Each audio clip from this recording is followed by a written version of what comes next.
Assalamualaikum, salam sejahtera bagi kita semua, Shalom. Perkenalkan, nama saya Aril Manuputi dan teman saya. Zakira Moekari.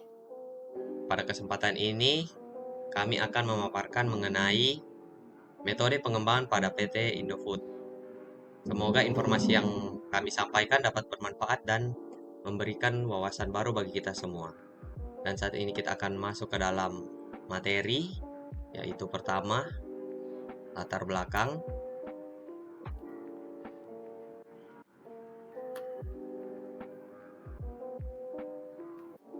Nah, PT Indofood Sukses Makmur Tbk adalah perusahaan makanan dan minuman terkemuka di Indonesia yang menghadapi tantangan inovasi dan efisiensi operasional melalui teknologi informasi. Pengembangan sistem informasi yang efektif penting untuk mendukung bisnis seperti pengelolaan produksi, distribusi, dan pemasaran. Penerapan Sistem Development Life Cycle atau SDLC menjadi krusial untuk memastikan sistem sesuai kebutuhan bisnis dan mampu beradaptasi dengan perubahan. SDLC sebagai kerangka kerja untuk merencanakan, mengembangkan, menguji, dan memelihara sistem informasi dan memengaruhi kesuksesan proyek. Memahami metode SDLC yang digunakan Indofood memberikan wawasan tentang bagaimana perusahaan mengelola pengembangan sistem untuk mencapai tujuan bisnis. Kita lanjut ke rumusan masalah. Poin pertama adalah apa saja tahapan dalam sistem development life cycle yang diterapkan oleh PT Indofood. Kedua, metode SDLC apa yang digunakan oleh PT Indofood dalam pengembangan sistem informasi. Ketiga, ada bagaimana efektivitas penerapan SDLC dan metode yang dipilih dalam mendukung kinerja dan inovasi di PT Indofood. Dan selanjutnya kita masuk kepada tujuan. Yang pertama adalah menganalisis penerapan tahapan sistem development life cycle atau SDLC yang digunakan oleh PT Indofood dalam mengembangkan sistem informasi. Kedua, ada menjelaskan metode SDLC yang diterapkan oleh PT Indofood termasuk model waterfall serta mengevaluasi kelebihan dan kekurangan dalam mendukung efisiensi dan inovasi operasional perusahaan. Ketiga, ada memberikan wawasan tentang efektivitas penggunaan metode SDLC dalam meningkatkan informasi dan kapabilitas teknologi informasi di PT Indofood. Baik, selanjutnya kita masuk ke dalam tahapan dalam sistem development life cycle. PT Indofood harus memiliki proses pengembangan sistem yang matang dan terstruktur. Meskipun mereka belum memberikan informasi spesifik tentang model SDLC yang mereka gunakan, meskipun tidak ada informasi akurat, tahapan SDLC yang mungkin diterapkan pada PT Indofood secara umum adalah sebagai berikut. Yang pertama ada perencanaan, planning, yaitu penentuan tujuan, menentukan apa yang ingin dicapai selama proses pengembangan. Analisis kelayakan, proses untuk mengevaluasi apakah proyek pengembangan sistem layak untuk dilaksanakan dari sudut pandang teknis, ekonomis, dan operasional. Kemudian ada identifikasi persyaratan, tentukan sistem informasi apa yang diperlukan untuk mendukung operasi bisnis. Yang kedua ada analisis, yaitu pengumpulan data, mengumpulkan informasi tentang proses bisnis saat ini. Pemodelan sistem, membuat model sistem yang menunjukkan bagaimana sistem akan bekerja. Dan kemudian pengembangan persyaratan, menentukan persyaratan sistem yang fungsional dan non-fungsional sistem. Yang ketiga ada desain, perancangan arsitektur sistem, menentukan komponen sistem dan hubungannya. Perancangan antarmuka pengguna, menciptakan tampilan dan nuansa yang mudah digunakan. Perancangan basis data, menciptakan struktur database untuk menciptakan data sistem.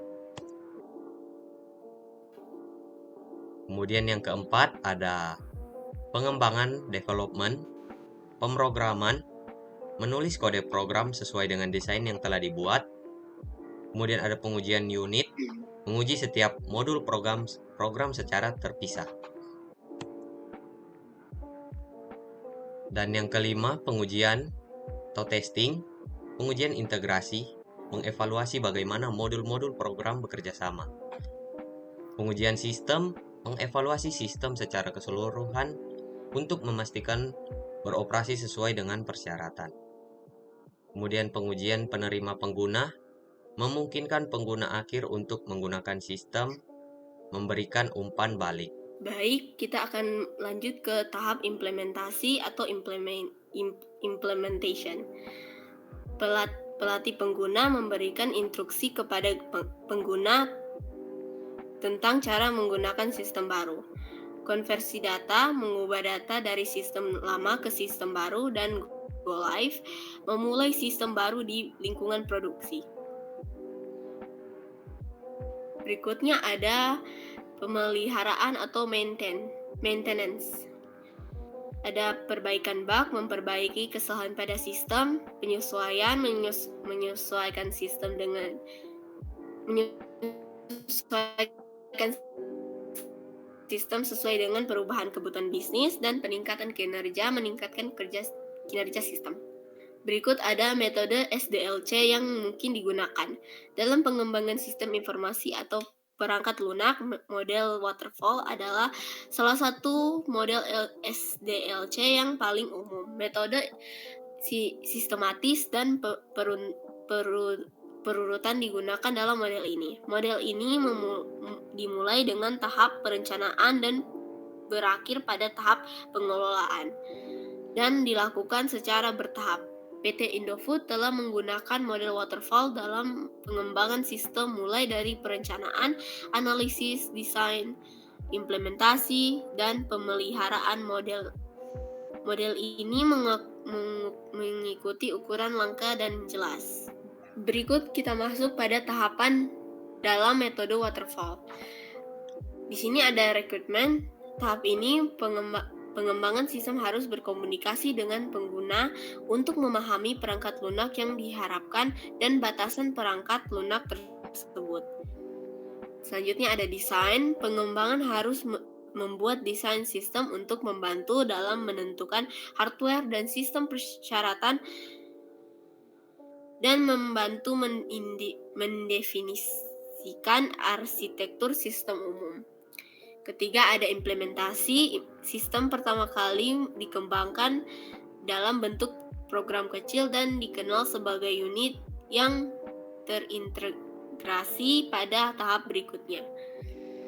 Berikut ada verification. Sistem diuji untuk memastikan bahwa itu sepenuhnya atau bagian memenuhi persyaratan. Selanjutnya ada maintenance. Ini adalah tahap terakhir dari metode waterfall, di mana perangkat lunak prototype dilakukan pemeliharaan. Ini berarti memperbaiki kesalahan yang tidak diidentifikasi pada tahap selanjutnya.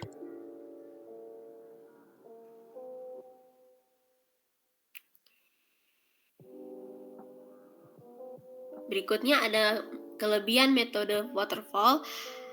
Di sini ada struktur jelas sehingga mudah diikuti. Dokumentasi yang lengkap. Setiap tahap menghasilkan dokumentasi yang berguna. Keteraturan proses untuk mengurangi risiko perubahan yang tidak terduga. Setiap tahap harus selesai sebelum melanjutkan. Berikutnya ada kekurangan metode waterfall. Kekurangan fleksibilitas, sulit untuk kembali ke tahap sebelumnya jika ada perubahan diperlukan setelah tahap analisis. Risiko keterlambatan, masalah pada satu fase proyek dapat memperlambat proyek secara keseluruhan. Kekurangan umpan balik awal, pengguna tidak melihat sistem hingga tahap akhir, sehingga mereka mungkin tidak melihat masalah atau kebutuhan tambahan lebih awal. Baik, berikutnya kita masuk ke kesimpulannya. PT Indofood sukses makmur TBK menerapkan metode System Development Life Cycle atau SDLC untuk pengembangan sistem informasinya. Penggunaan model waterfall dalam SDLC membantu PT Indofood mengikuti tahapan yang terstruktur mulai dari perencanaan hingga pemeliharaan sistem. Dengan langkah-langkah yang jelas dan dokumentasi, model ini memungkinkan PT Indofood untuk mengembangkan sistem informasi yang lebih teratur dan sesuai dengan kebutuhan bisnisnya. Namun metode waterfall juga memiliki beberapa kekurangan seperti kurang fleksibel terhadap perubahan dan kurangnya umpan balik awal dari pengguna. Demikian presentasi yang dapat kami sampaikan. Kami berharap informasi yang disajikan dapat bermanfaat dan memberikan wawasan baru bagi kita semua. Saya Zakira Maikari. Saya Ariel Manuputi. Kami pamit undur diri.